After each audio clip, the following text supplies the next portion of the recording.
we begin this hour with the latest on the protests on college campuses over the Israel-Hamas war. At Portland State University, police clashed with demonstrators as they cleared an occupied library, echoing scenes we've seen on some other campuses. Now, nationwide, more than 2,000 people have been arrested in recent weeks. Lilia Luciano has been covering these protests for us.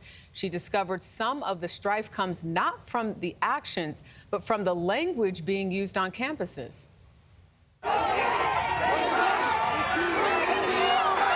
As anti-war protests have erupted on college campuses across the country, words some chant as slogans of resistance, others interpret as calls for violence.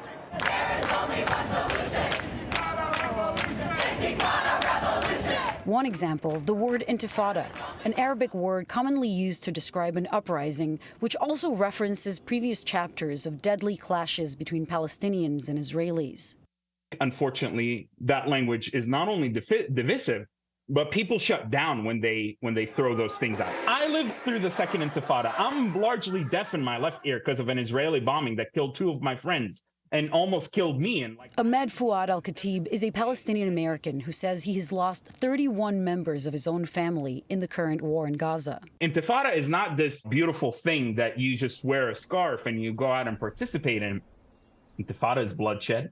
And this is speaking to me as a Palestinian. To the Israeli side, it has also meant, yes, like suicide bombings and random car rammings and stabbings. Fouad al-Khatib believes there is a place for protest, but that if the rhetoric deliberately or inadvertently endorses the messaging of Hamas, possible solutions will be ignored. Zero-sum approaches that I think are incredibly detrimental, talking about dismantling Israel or dismantling Zionism or unrealistic visions for the return of millions of Palestinian refugees to mainland Israel. By the way, I call for the return of Palestinian refugees and diaspora refugees to the future Palestinian state on the West Bank and in Gaza. And I understand, once again, that there are difficulties in trying to push for a two-state solution, given what's happening in the West Bank, given what's happening in Gaza. But we should use this global, once-in-a-lifetime opportunity, this global attention to Gaza and to the Palestinian issue to pursue very specific and realistic and reasonable goals. And that's what I worry is being squandered with some of these college protests. Al-Khatib told us that the most fundamental element for bringing people together to stop the war, to stop the killing, is to be able to hold multiple truths at the same time. We keep talking about that.